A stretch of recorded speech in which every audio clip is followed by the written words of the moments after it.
muito boa noite, seja bem-vindo à estreia do programa Juridicamente Falando com José Bento Rodrigues. Todas as semanas vamos receber aqui nos estúdios da Correio da Manhã Canadá TV o advogado José Bento Rodrigues para nos esclarecer sobre questões jurídicas, das mais simples às mais complicadas, mas sempre do seu interesse. Então, antes de mais nada, vamos dar as boas-vindas aqui ao advogado José Bento Rodrigues. Seja bem-vindo à nossa casa, aqui na Correio da Manhã Canadá TV.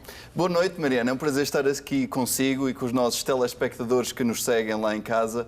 É com enorme gosto que dedicamos mais um programa a questões jurídicas, porque eu sou advogado aqui já há alguns anos e noto que as pessoas muitas vezes têm questões para as quais não têm resposta. E embora as nossas opiniões que vão ser aqui dadas neste programa abordam questões jurídicas, as pessoas, quando têm problemas, devem consultar um advogado, porque, no fundo, isto são opiniões ou informações de cariz meramente informativo. O objetivo é dar uma luz às pessoas para terem uma ideia global como as questões são tratadas, mas a beleza do direito é que cada caso é um caso e cada circunstância merece um tratamento especial, porque, se não o fizermos, os direitos das pessoas não são e não estão protegidos. Por isso, aconselho-se a todos os nossos telespectadores que nos seguem lá em casa que tomem esta informação apenas como caráter informativo e, se tiverem problemas, telefonem, porque, de facto, nós estamos sempre disponíveis para falar com as pessoas por telefone. Não cobre nada quando as pessoas telefonam e têm uma pergunta e, muitas vezes, eu não tenho a resposta, mas indico a pessoa para quem tem essa resposta.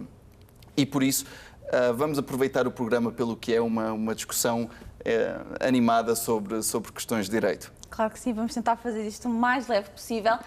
Eu, se calhar, vou-lhe pedir para começar a falar um bocadinho de si, para quem ainda não teve a oportunidade de o conhecer lá em casa. Fale-me só assim um bocadinho de onde é que cresceu. Sabemos que é português, portanto, conte-nos um bocadinho dessa sua história. Há quanto tempo é que está cá? É verdade, português de gema. Nasci em Ponta Delgada, nos Açores. Depois mudei-me para Coimbra, onde vivi uma grande parte da minha vida e foram os poucos anos formativos. Adorei aquela cidade e depois mudei-me para o Canadá. O meu pai, na altura, reformou-se lá em Portugal e decidiu vir para o Canadá e sugeriu a oportunidade de vir para aqui com ele. Nessa altura eu estava a acabar o 12º ano, concorri à Faculdade de Direito da Universidade de Coimbra. E, enquanto estava a decorrer o ano letivo aqui no Canadá, continuei matriculado em Portugal, caso eu não me adaptasse bem aos estudos aqui no Canadá e à vida aqui no Canadá. Mas isto é um grande país e tudo correu bem, e a partir do primeiro ano decidi que, de facto, era aqui que eu queria continuar e era aqui que eu queria me formar e viver. Então, abandonei os estudos em Portugal, mas sempre mantive uma forte ligação ao nosso país, tanto a Coimbra como a Ponta Delgada. Costumava sempre ir de férias no verão a Coimbra e no Natal mais a Ponta Delgada, e sempre foi então essa ligação que eu tentei fomentar. E aqui no Canadá era mais para trabalhar, para estudar e para criar a minha vida profissional. Entretanto, acabei o curso na York University, depois trabalhei um ano na Omni Television, o que me deu uma forte exposição à nossa comunidade portuguesa e deu-me uma oportunidade de ver por dentro quais são os desafios que a nossa comunidade enfrenta e, munido dessa informação, lá segui para o curso de Direito para tentar ser mais uma pessoa a ajudar a nossa comunidade. Temos bons advogados na nossa comunidade, temos pessoas capazes e eu quero ser mais uma voz das soluções dos problemas legais da nossa comunidade. E daí, quando acabei o curso de Direito na Faculdade de Ottawa, então comecei a fazer o meu estágio, aqui chama-se o Articling Year, no Departamento da Justiça, e depois, quando isso acabou, decidi abrir a minha empresa para me então poder concentrar na nossa comunidade, que até hoje tem sido uma grande fonte de inspiração, também uma fonte de ajuda-me a ser aquilo que sou, porque a gente contacta com os problemas diários das pessoas e vai aprendendo muito com isso. São pessoas que embora muitas vezes possam não ter os estudos, têm a experiência da vida vivida. E eu não lhe posso dizer, Mariana, o quanto já aprendi. Uma das coisas que vem à cabeça é as pessoas que muitas vezes vêm ter comigo trabalharam sempre uma vida inteira e trabalharam arduamente para fazer um pé de meia para a reforma, e depois, quando chegam à reforma, é que então decidem aproveitar a vida. Mas muitas vezes o corpo já não deixa e a pessoa pensa que vai ter tempo para ir de viagens para aqui, para acolá, mas no fundo acaba por fazer viagens, mas é do hospital para casa. E isso é uma realidade triste, mas é uma realidade. E esse é um exemplo do que me ajudou a formar como pessoa. Gosto de trabalhar, adoro a minha profissão, mas tento sempre fazer tempo também para as coisas que me dão prazer e gosto. E esse ensino deve à nossa comunidade. Portanto, tem sido uma experiência fenomenal e temos uma comunidade forte e quero continuar a suportar os nossos imigrantes aqui no Canadá. Muito bem, José, muito obrigada. E diga-me só uma coisa, onde é que o podemos encontrar agora, então? Portanto, nós temos 2 escritórios. Um escritório em Toronto, na 197 da Spadina Avenue, fica ali entre a Dundas e Spadina. Eu escolhi esse sítio porque queria continuar perto da nossa comunidade e é de fácil acesso às pessoas que vivem em Toronto. Temos também um escritório em Kitchener, que fica localizado na 20 da Queen Street North, é mesmo ali pertinho ao tribunal, e é um escritório que serve as nossas comunidades de Kitchener e Cambridge. Eu fico sempre fascinado com o facto de a qualquer comunidade que vou, a qualquer cidade, encontra-se sempre por uma presença bastante forte da nossa comunidade portuguesa.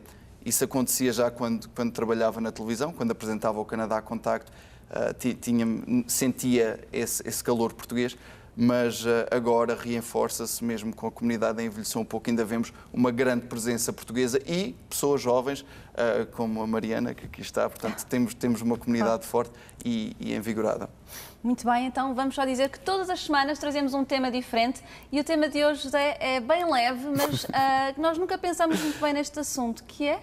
É verdade, o tema de hoje é leve para quem não se importa muito com os animais, mas é de facto o tratamento dos animais domésticos em custódias, em disputas familiares. Portanto, como é que se faz a divisão do animal? Será que o devemos tratar como se fosse propriedade, como se fosse a bicicleta, ou será que o devemos tratar como se fosse uma criança, um membro da família?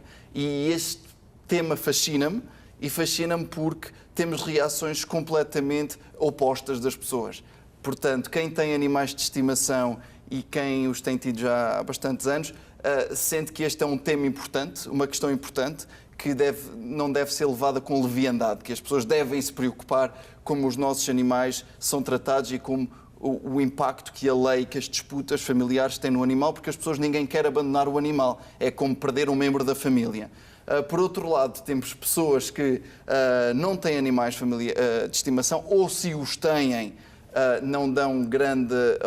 Para eles um cão é um cão, ponto final, não é um filho, e para eles o tribunal nem deveria estar a perder tempo com este tipo de questões, porque há questões muito mais importantes sobre as quais nos devemos debruçar como sociedade.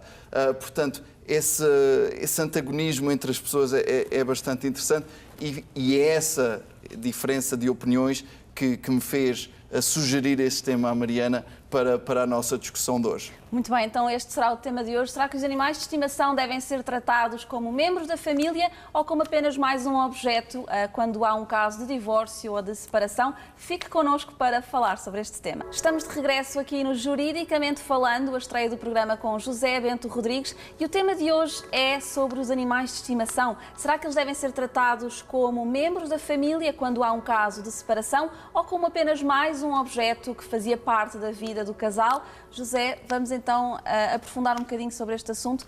Existem muitos casos que chegam às suas mãos sobre estes animais de estimação?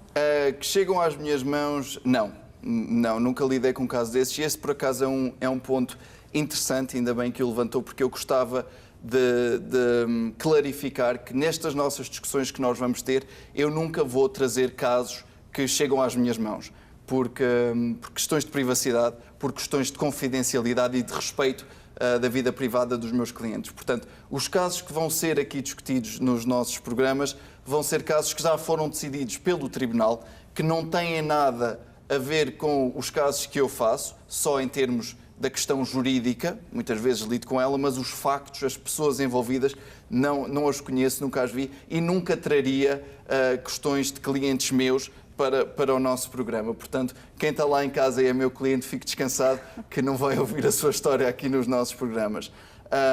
Portanto, e muitas vezes, aliás, são casos de outras províncias que vão ser discutidos aqui. Portanto, esse é o ponto 2 em relação à pergunta que fez. Não lidamos muito ainda com casos destes, porque as pessoas, acontece que não têm tido problemas em relação à divisão de animais domésticos. É uma questão que, mesmo a nível do Canadá, não é muito comum. Mesmo as outras províncias, não só Ontário, não é uma questão que se veja a surgir com regularidade nos tribunais, mas vê-se um aumento. Portanto, com o passar dos anos, vê-se cada vez mais os tribunais a terem que lidar com este tipo de problemas. E os tribunais refletem um pouco os problemas das pessoas, que é como é que vamos... Isto é uma questão nova. Há 50 anos atrás ninguém pensaria trazer uma questão destas para o tribunal, agora já começa a surgir a pouco, e o tribunal ainda está com... tribunais diferentes fazem decisões diferentes. Portanto, uns dizem que nós somos um tribunal, isto é um animal de estimação, discutam isso fora daqui porque não há tempo nem dinheiro público para gastar em questões triviais como esta. Portanto, esta é uma das veias que alguns casos têm sido decididos. Nós nem vamos tocar nesse problema, porta fora, tragam questões importantes. A outra veia, a outra artéria que tem sido usada para decidir estes casos é dizer que as pessoas, um cão é um cão, um gato é um gato, e são coisas que podem ser compradas, são coisas que podem ser, são materiais. E, por lei, não têm proteções que uma família ou que uma criança terá. E, por isso, têm que ser tratados de maneira diferente. Esses casos, essa veia de decisão parece que tem sido a mais utilizada pelos tribunais, mas já começamos a ver que também há certos tribunais, certos juízes, que veem a questão dos animais de estimação como uma questão importante que merece tempo do tribunal, e vão para além disso e dizem que os tribunais, quando estão a decidir a divisão, quem é que fica com o cão ou com o gato, os tribunais têm que olhar para os melhores interesses dos animais.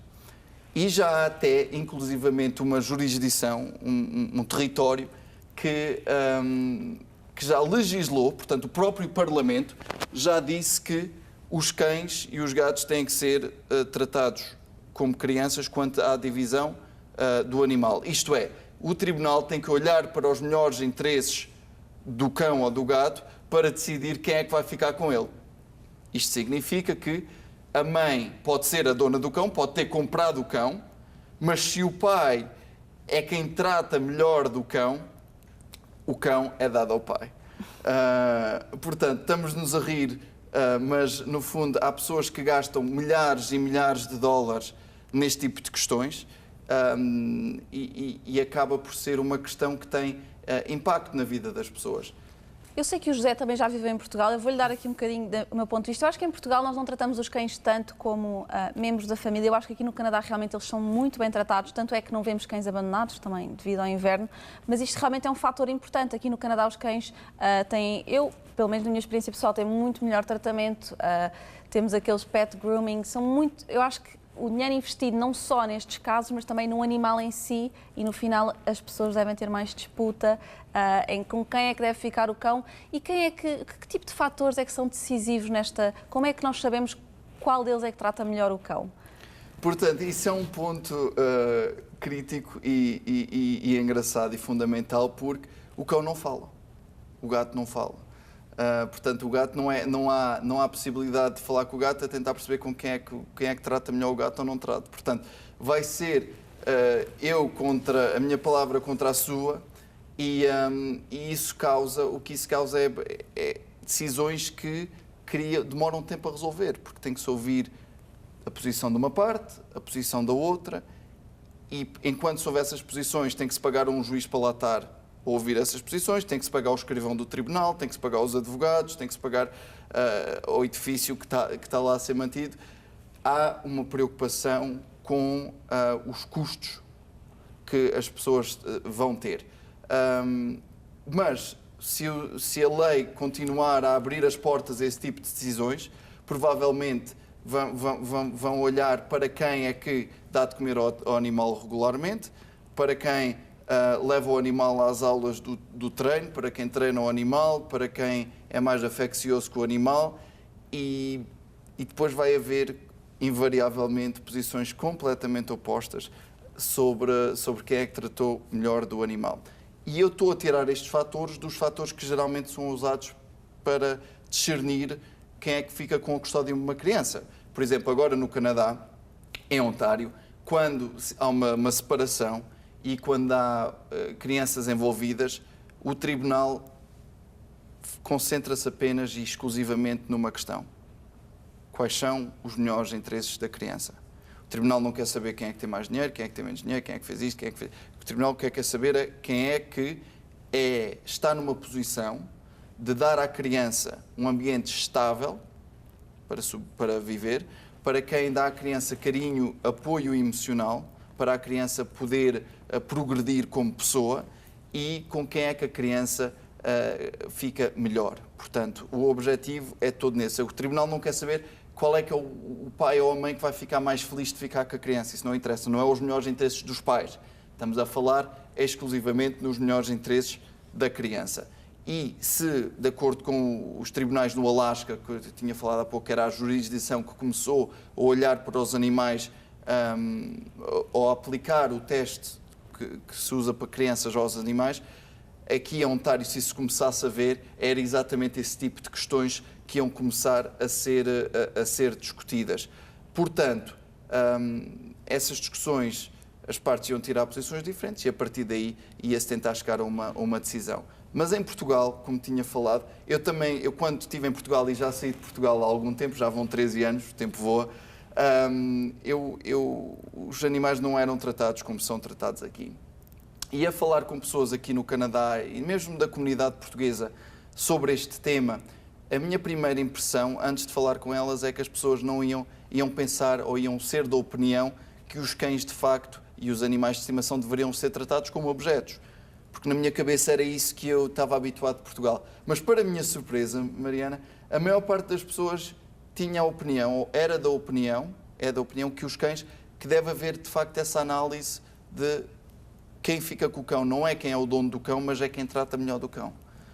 E isso para mim foi uma surpresa. Claro que a minha amostra é muito pequena, mas isso para mim foi de facto uma surpresa. O que me levou a pensar que, se calhar, a ideia que eu tenho não é devido ao facto de ser portugueses contra canadianos, isto é, o tratamento ser diferente em Portugal do que aqui, mas ser uma questão que evoluiu com o tempo. Portanto, se calhar em Portugal, e eu ainda não tenho conhecimento disso, mas se calhar em Portugal as pessoas também já se preocupam mais com os animais, também já têm mais cuidado e mais preocupação com o bem-estar dos animais. E daí, se calhar lá em Portugal, se eu agora fosse fazer essa pergunta, seria a resposta diferente agora do que seria há 13 anos. Não sei, a Mariana esteve lá mais eu, se calhar, estou no mesmo tempo, barco, mas... se calhar estou no mesmo barco que o José. Se calhar agora realmente o tratamento dos animais está mais evoluído, tal como aqui no Canadá. Nós temos muito mais questões para fazer aqui a José Bento Rodrigues. Não perca já a seguir a última parte do nosso programa com José Bento Rodrigues. E estamos de regresso para a última parte da nossa estreia do programa Juridicamente Falando com José Bento Rodrigues, e recordamos que o tema de hoje são animais de estimação. Como é que eles devem ser tratados no caso de uma separação ou de um divórcio? Estávamos aqui a falar, José, sobre diferentes casos aqui no Canadá. Alguns juízes tratam realmente os animais como crianças e outros optam por tratá-los como um objeto, como uma bicicleta, como mencionámos, como um sofá. O que é que leva um juiz a tomar essa decisão? Portanto, de um lado, os juízes que veem o animal de estimação como um objeto dizem que o animal deve ser tratado dessa maneira porque nós, como sociedade, escolhemos tratar animais de estimação de uma maneira diferente do que escolhemos tratar crianças. Isto é, ninguém vai a um canil comprar uma criança. Para além disso, ninguém vai abater uma criança caso a criança fique doente, que é uma coisa que se faz muitas vezes com animais, infelizmente, Ou quando o animal está doente, a pessoa pensa quanto é que vai custar para fazer o tratamento do animal e depois de fazer essa análise financeira, então decide se vai tratar o animal ou se vai abater o animal. Isso é uma questão que não se põe quando se está a tratar de crianças, não é? Para além disso, do ponto de vista, e já tocámos um pouco neste ponto no nosso programa, mas do ponto de vista jurídico, técnico, é uma questão que traz bastantes problemas para decidir. Porquê? Porque não conseguimos falar com animais. Para além disso, quando estamos a falar de crianças e crianças que estão em questões, em problemas emocionais e psicológicos, há sempre uma equipa de profissionais que pode dar uma opinião sobre com quem é que a criança deve ficar. Isto é, temos psicólogos, temos advogados das crianças aqui no Ontário, temos médicos, temos todo um leque de profissionais que ajudam ao juiz a fazer essa decisão. Em casos de animais de estimação, não temos psiquiatras nem psicólogos para animais, já há massagistas, mas não há esse leque de profissionais que podem dar a informação que o tribunal precisa para fazer uma decisão isenta. E o tribunal é forçado a escolher entre a opinião do marido ou a opinião da mulher. Esse é um problema técnico. Para além disso, e finalmente, para os juízes que estão a favor de tratá-los como propriedade, o animal sempre teve esse estatuto de propriedade. Historicamente, sempre foi tratado como propriedade e como o Parlamento ou os nossos políticos ainda não decidiram mudar a lei, não é o Tribunal que deve fazer essa mudança de lei. Portanto, se essa mudança for feita, deve ser através dos políticos. Quem está a favor de tratar os animais como, ou decidir a questão dos animais, da custódia dos animais, vou-lhe chamar custódia só para facilitar a discussão, quem decidir tratá-los como se fosse fazer as mesmas questões como faria com uma criança, reconhece o facto que os animais de estimação fazem parte das famílias. Vivemos numa sociedade onde, especialmente aqui em Toronto, onde as pessoas vivem em apartamentos pequenos, com quintais pequenos, o que significa que o animal está sempre à volta da família e envolvido com a família e por isso não há razão nenhuma para tratá-lo de modo diferente de como trataríamos um membro da família. Para além disso, tem havido cada vez mais um movimento de proteção de direitos de animais em todo o leque, isto é, uma pessoa se tratar por exemplo, se eu partir agora esta mesa, eu não vou ao tribunal, não posso ser acusado criminalmente de partir a mesa, quer dizer, não posso. Mas se for, se houvesse aqui um animal e se eu agredisse o animal, essa agressão pode ter consequências criminais. Portanto, esse diferenciamento de tratamento, isto é, não tratamos o animal da mesma maneira que tratamos a mesa, justifica para esses juízes tratá-los também de maneira diferente quando estamos a falar de questões familiares. Um ponto importante que eu gostaria aqui de fazer é que um juiz que diz que o animal deve ser tratado legalmente como propriedade não está a dizer que as pessoas devem tratar mal o animal em casa. O juiz não está a dizer que o animal não se deve ter os cuidados máximos com o bem-estar do animal. A única coisa que se está a dizer é que os nossos recursos jurídicos são escassos, não são infinitos. Há atrasos já nos tribunais, há atrasos para as pessoas terem as suas vidas resolvidas e, por isso, temos que ter cuidado com o tipo de casos que decidimos julgar e, por isso, os animais de estimação, embora sejam queridos das pessoas, não podem tirar tempo que outras famílias precisem para decidir questões então dos seus filhos e questões da sua vida pessoal. Portanto, são essas as forças que se degladeiam nesta questão jurídica. A meu ver, a decisão vai ser que, uma vez que haja mais decisões sobre esta questão, a decisão final vai ser que o animal deve ser tratado como propriedade. E o que isso significa é que quando há uma disputa onde um animal está em jogo, o tribunal vai ver quem é que é o dono do animal, quem é que pagou pelo animal, pronto, pagou pelo animal, como se fosse a mesma coisa que quem é que comprou a bicicleta. E a maior parte dos casos, o que se vê de um lado e do outro é os juízes a alertarem as pessoas para tentarem resolver estas questões amigavelmente, para não trazerem estas questões a tribunal, porque se o juiz tem que decidir, uma das partes pode ficar muito mais prejudicada do que se essa parte tivesse feito uma decisão em conjunto com outra parte. Claro. E José, só a título de curiosidade, acha que pode haver um caso de custódia conjunta? Não, é sempre ou um ou outro. Não, exato, é isso. As pessoas, se a questão for decidida como se o animal fosse propriedade, é um ou outro.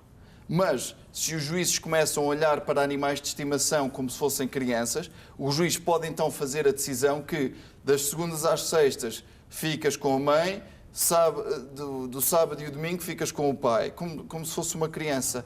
E aí entra-se nessa questão passa o tempo com quem, depois se calhar a avó vem dizer que também quer passar tempo com a criança, com o animal. Portanto, depende como os juízes olharem para esta questão. Claro, e cada caso é um caso, como já tínhamos dito. Exatamente. Esta foi a nossa discussão geral sobre animais de estimação e realmente quem é que deve ficar com eles e de que forma é que os juízes aqui no Canadá tratam este assunto. Nós chegamos ao fim do primeiro programa Juridicamente Falando com José Bento Rodrigues. Para a semana a mais, à terça-feira à noite, não perca. José, muito obrigada pela sua presença e vemo-nos para a semana. Obrigado eu, o prazer foi todo meu e um grande bem-aja aos nossos telespectadores que nos seguem lá em casa. Boa noite e até para a semana.